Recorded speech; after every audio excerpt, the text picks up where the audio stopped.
Game Pass. It's arguably one of the best deals in gaming right now, and some 18 million others agree. Game Pass's biggest feature is its inclusion of all first-party Xbox titles, meaning you can play the likes of Forza, Gears and Halo, all as part of your sub. This is amazing, nay incredible, but it's not why we're here. Nestling amongst those and the other AAA titles are some potentially hidden gems which are well worth your attention. So without further ado, here are 6 hidden-ish gems of Game Pass that you do no wrong to play. A lot of this isn't going to make sense to you, and I'm sorry about that. I'm just going to start at the beginning, with the house. What Remains of Edith Finch is quite difficult to say when you don't pronounce your THs correctly. But not only that, it's an incredible game. I'll level with you, it's a so-called walking sim, but don't let that put you off. I too used to turn my nose up to any games what didn't go shooty bang bang, but there's more to gaming than that. What Remains of Edith Finch follows Edith, the last remaining Finch, as she revisits and explores her whole family home. As you navigate the Tim Burton-esque house, you'll come upon curios which serve as a link to the final moments of its previous inhabitants, your relatives. The Finches are seemingly cursed, seeing their untimely demise in weird and wonderful ways, and you get to experience them in all their glory. It's no surprise then that this game is filled to the brim with emotion. You'll chuckle, you'll feel sad, you'll be confused, you'll feel sad again, and one story in particular will leave you feeling gutted for a long time. Basically, What Remains of Edith Finch makes you feel, which as a man I'm conditioned not to do, so it makes for a nice change. What Remains of Edith Finch is a narrative-driven game, but that doesn't mean it's absent of any gameplay. Sure, it's subdued, but the game will subvert and surprise you at any given moment. As you explore the house, you'll be treated to its incredibly designed interior, but the genius here is in each of its stories. Each story is told in a unique manner which keeps things fresh throughout its fairly short runtime. The level of creativity on display here is incredible though, and the writing is perfect. And honestly, I can't sing its praises enough. So start downloading it from the app now. The day he made it was 9 o'clock. And he did.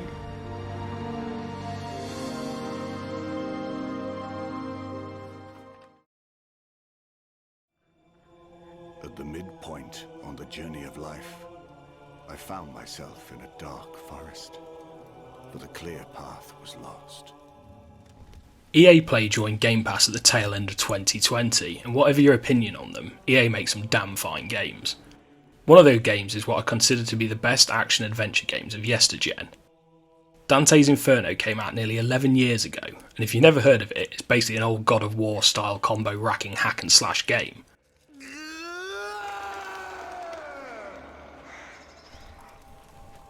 Dante's Inferno follows a chap called Dante, who's a bit of a prick.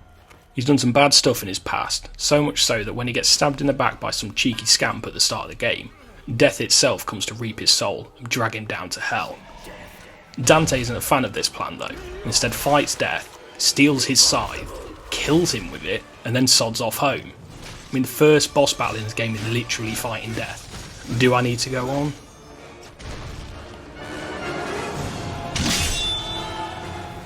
The gameplay in Dante's Inferno is your usual affair.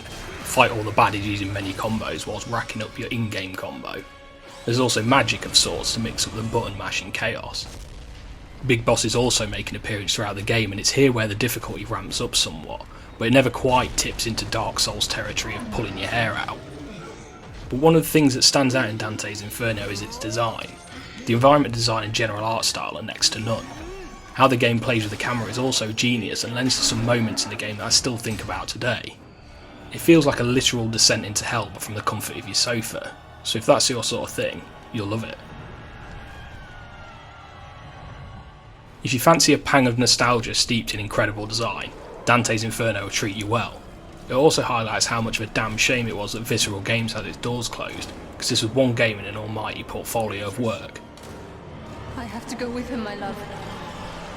I gave my word.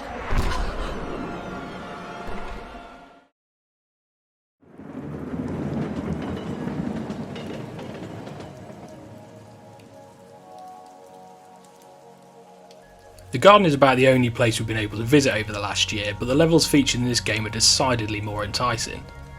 The Gardeners Between is a game about friendships and the bonds between them. and honestly it hits a bit hard during the current climate. My god, it's a lovely little game. At its heart, it's a simple puzzle game, but simple in this case is far from criticism. Each level requires you to play with time to reach the final goal. The goal in this case is to deliver a light to the end or top of the level. You can move time forward to progress through the level, or reverse time to move back to where you started. It's this towing of time that allows you to solve the game's puzzles with its two characters. Each character has their own abilities, one carries the light and the other can interact with switches dotted around the levels. It's here where the puzzle elements truly come into their own, as one character can alter the path for the other. That being said, the puzzles are rarely taxing, so what you end up with is an almost meditative experience. The art style is the perfect complement to the gameplay too, and the sound design the same. Its message is wholesome, its gameplay considered, and it has a conclusion which lands perfectly. If you're yearning for a couple of hours of relaxation, grab the gardens between and be absorbed by it.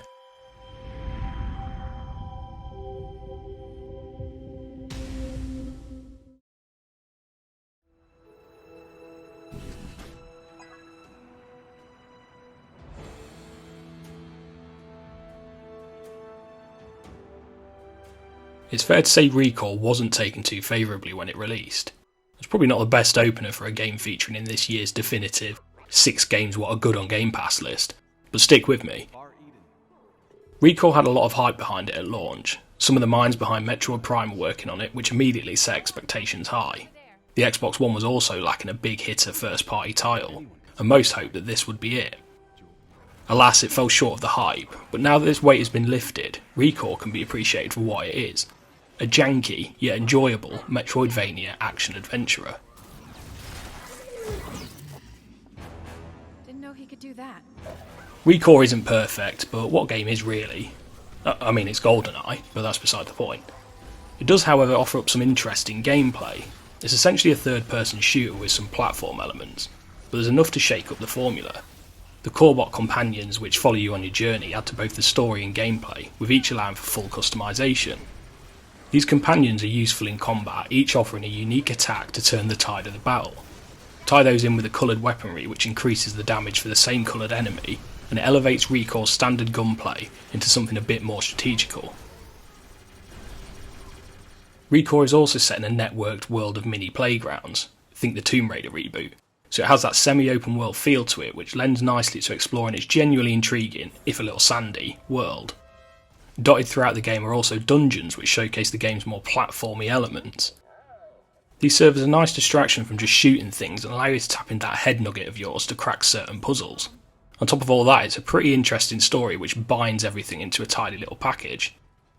RECORE isn't going to show off your latest hardware, nor does it really show off the best type of game that it's offering up. But there's a sort of old generation charm in its presentation. It feels like a callback to the PS2, GameCube and Xbox era, and rekindles those feelings from the past. And despite its fallbacks and rough edges, it's well worth your time and hard drive space.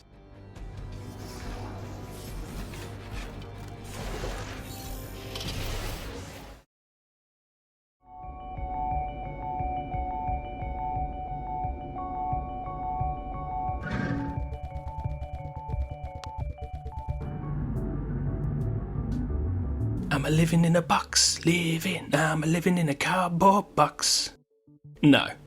And neither is Wilmot, but he is pushing around a bunch of boxes in that warehouse of his. It's hard to quite put my finger on why I love Wilmot's warehouse so much, and when I explain the game in a second you'll probably wonder why too. You see, in Wilmot's warehouse you basically just organise stuff. Shipments of random items turn up every day and you need to organise them in some kind of meaningful manner.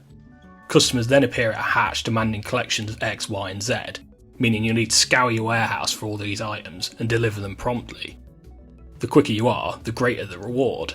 Save that last part, I imagine it's a bit like what's behind the collection points at Argos. Wilmot's warehouse is basically admin the game. What makes Wilmot's warehouse special, however, is that it's self-orchestrated chaos. You find yourself cursing the person who left a stack of lighthouses in the way of diamonds because now I can't get through to the customers properly, you bumbling The twist? It was all your fault all along, and you've only got yourself to blame. But despite spending the session screaming at yourself and suffering anxiety attacks because where the hell am I supposed to stack this shipment of papers, Karen? It's relaxing? There's momentary reprieve when you carry out a stock take between rounds of serving patrons, and it's here where you can think about your actions. Does it really make sense to have all your items in long lines? Should they be grouped by X or Y? Maybe I should move those lighthouses. It's the calm before the inevitable storm. Maybe I connect to WILMOT'S warehouse so much because I'm the kind of person who organises their films into alphabetical order. Unless it's a collection such as Marvel or Pixar, which have their own order, because I'm not an animal. Or maybe it's because in this period of time I can have control over something, albeit a virtual warehouse filled with lips, trumpets, and an offensive number of grenades.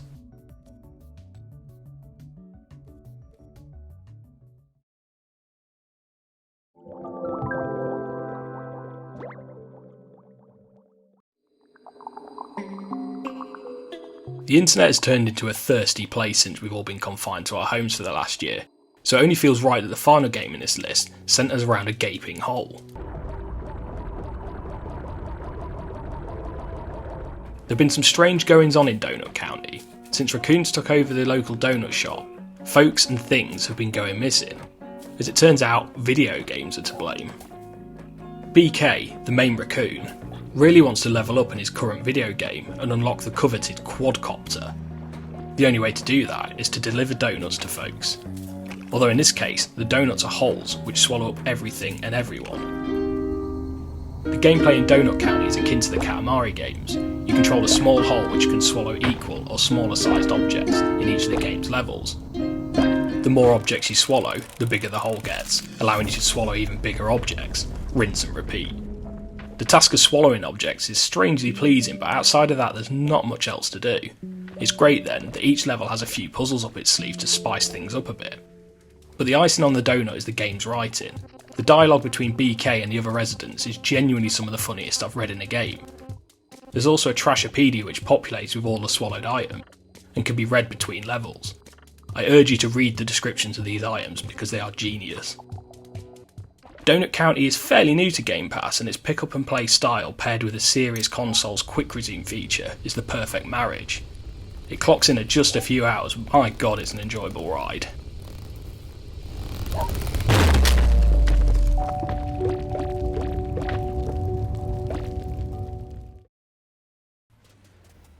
And there we have it, 6 somewhat hidden gems of Game Pass. If you played any of these or have your own recommendations, please drop a comment below. If you could also do all that other stuff that YouTubers beg for at the end of videos, that'd be awesome too. And thank you for watching, and I'll catch you next time.